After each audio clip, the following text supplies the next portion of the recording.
Hello everybody, my name is Benjamin Bloom. Welcome back to a little series of videos that I've wanted to do for a while. This is called My Favourite Teams. I am going to look back at some of those teams that I just loved since I've been watching football. There is the key statement, since I've been watching football. So these are teams from my lifetime, and sadly and self-indulgently, it's what these teams mean to me. I'm not grading the best teams ever.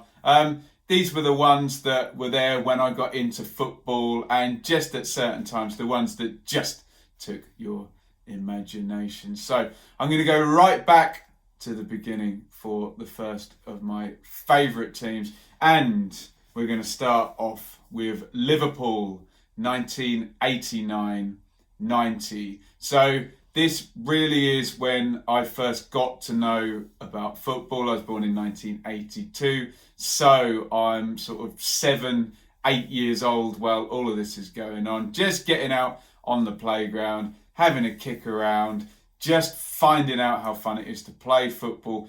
And we're starting to see football on the TV as well. I believe this is the year where ITV have the rights, and there's games on Sundays on terrestrial TV as well. And we're coming up to a World Cup, which we might mention further down the line in this series. So look, the first thing we've got to mention is the iconic shirt. For me growing up, well, for most people in the 80s, Liverpool was the biggest team, and rightly or wrongly, that's always the shirt that you see most on the playground or PE when you could come in and you're allowed to wear a football shirt. And this shirt just sticks in my mind. It attaches me to a certain few players, but beautiful shirt. The Candy, the sponsor with the white specs on, the Adidas, brilliant. Really, really just brings back all kinds of memories for me. And it's obviously a well-documented,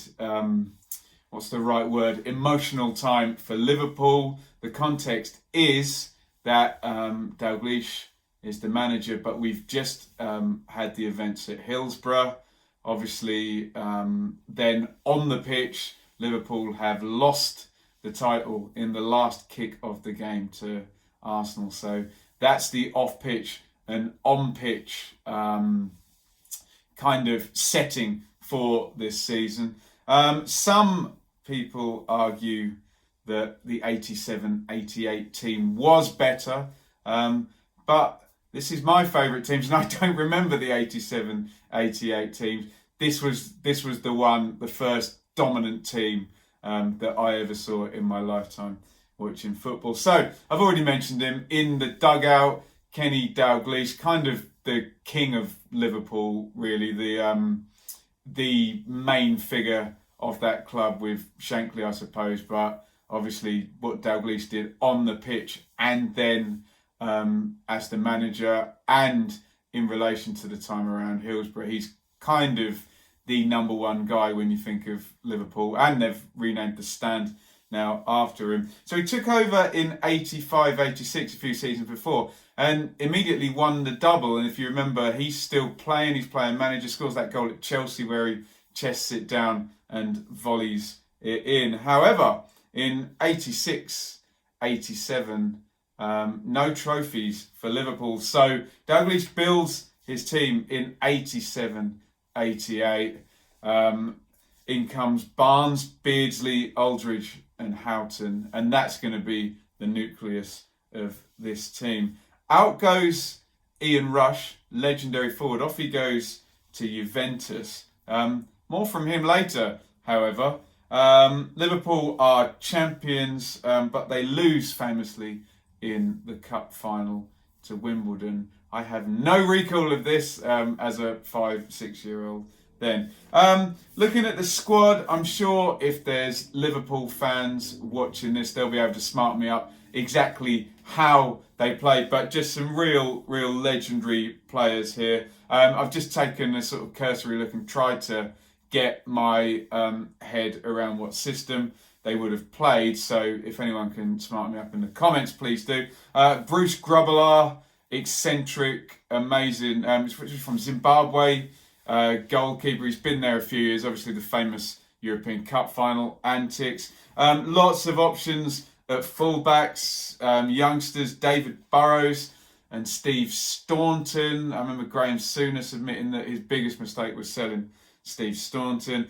Down the other side, you've got Barry Venison. I believe Staunton played both sides. And Steve Nicol, this incredible guy who doesn't even look like a footballer and eats 10 packets of crisps before a game, according to John Walk's biography, but was just absolutely brilliant. At centre halves, you have got Alan Hansen, who's getting on in years at this point, but still presumably imperious with his experience. Gary Ablett is there. Glenn Hussein, who, where did he come from? Fiorentina, possibly.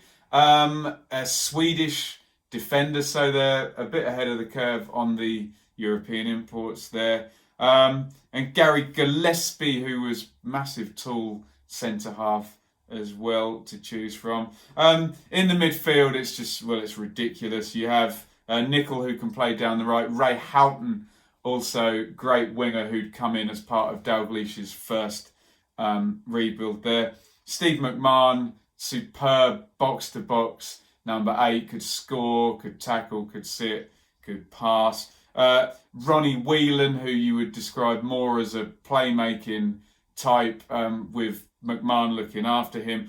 And also Jan Molby, just brilliant passer and orchestrator in there as well. A sort of midfield two from either of those three.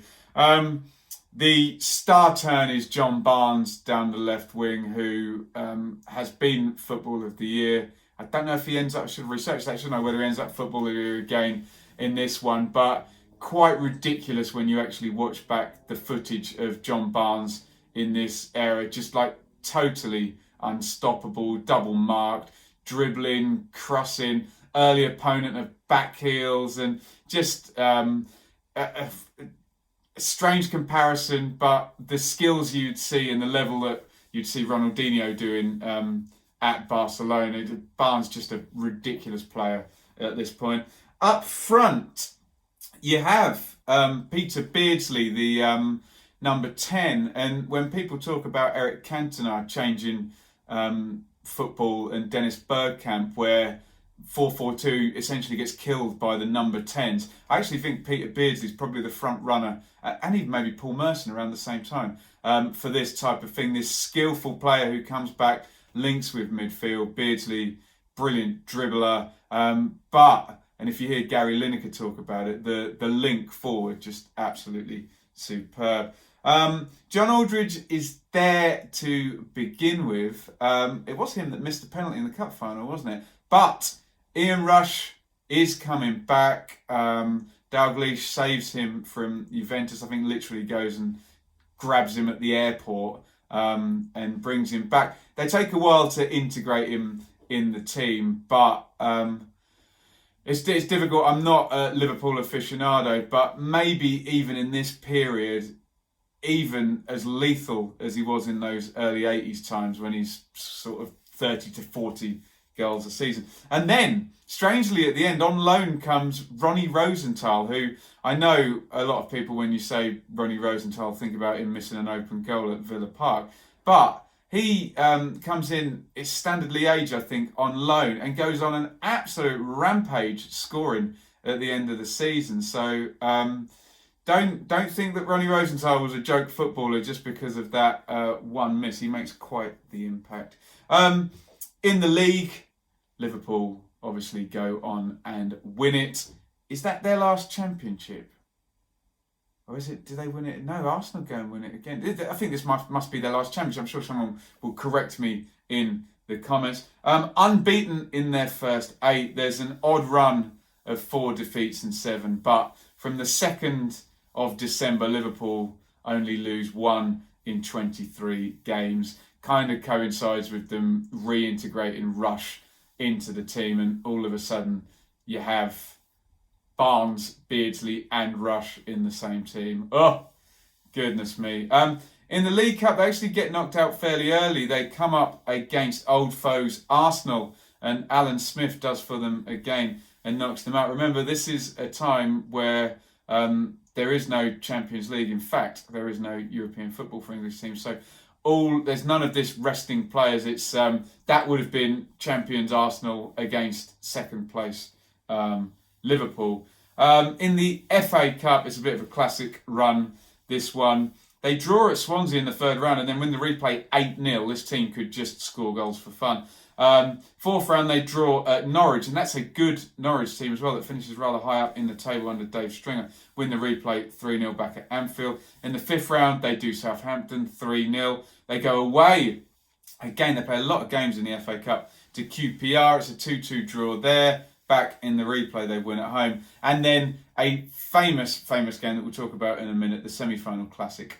They lose 4-3 to Crystal Palace. That is at Villa Park as well. I've picked out a few games just to chat about. There's the very, very famous 9-0 against Crystal Palace, which as an Ipswich fan I'm pleased happened because that's equal highest ever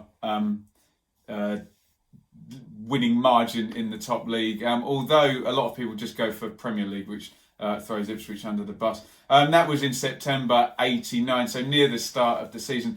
Ian Wright talks about this in his biography. He's obviously with Palace. 8 different scorers in this game. They'd had a game against Nottingham Forest. That was not in this season, was it? No, where they won 5-0 and some people sort of call that the game of the century, don't they? Similar type Anfield, under the lights, destruction. This one, 9-0 over Palace. Go and take a look at that, unless you're a Palace fan. Obviously, you're not going to want to watch that. And I've picked out another one against Palace, where having lost 9-0, Liverpool lose the Cup semi-final. Absolute classic game. Obviously, Liverpool go under, but it shows how open and attacking they were the whole time. Rush gives them the lead. 14. Mark Bright scores to equalise after half-time. Gary O'Reilly gives Palace the lead. Then Liverpool bang score 2 quick goals. McMahon and Barnes scores a penalty. They were in the grey candy shirts in this one that you'll all remember probably. Andy Gray equalises, and then Alan Pardew, goodness me, scores the winner in extra time. Real classic Liverpool game from that season. The other one I've picked out, which I believe is around Christmas time, is Liverpool going to Chelsea. It's 5-2. They miss a penalty. Ian Rush scores a totally ridiculous chip. And they seem to be just counter-attacking and ripping them apart. I'd go back and have a look at that one. A real stupendous performance there. So that is the first of my favourite teams. Liverpool, 1989-90. The first real dominant king team of England I remember in my lifetime as a football fan. Just setting up the football for me before Italian 90 and makes us all fall in love, and Gazza and all of that stuff. Dalglish, obviously, the legend involved, the brilliant kit, Barnes, Beardsley and Rush, incredible. The Superman kryptonite fallibility, losing to Palace and not doing the double and winning the FA Cup. Just brilliant team. Check out that 9-0 over Palace, but do check out that 5-2 against Chelsea. And a lot of the footage is on YouTube because of the ITV cameras all being at the games. So, hopefully that was an interesting watch. If I get good comments, I will make this a regular series and go back through many more of my favourite teams. Please get your memories in. I'm sure even if you're not a Liverpool fan on this one, if you're around at the time, you'll remember the dominance of this team. Again, I didn't go for the 87. I just don't remember them. I was 5 years old. So please get your comments in. Let me know if you can smarten me up how they did line up and how those players were used, because it all seems very fluid to me. Thank you for watching. Hit the subscribe button. Normally we are a championship-based channel here, but bit self-indulgent. Just wanted to talk about my football watching life, which is why I'm doing this series. Get your ideas in if you're of similar age to me, of your favourite teams in this period. See if mine match up. But I am going to go with, they do have to be my favourite teams, and I will talk about them. Thank you very much for watching. Follow me on Twitter @Benjamin Bloom. Support on patreon.com/Benjamin bloom. And if this is a success, I will see you once again with one of my favourite teams. If not, we'll get back in with the Championship content next week. Over and out.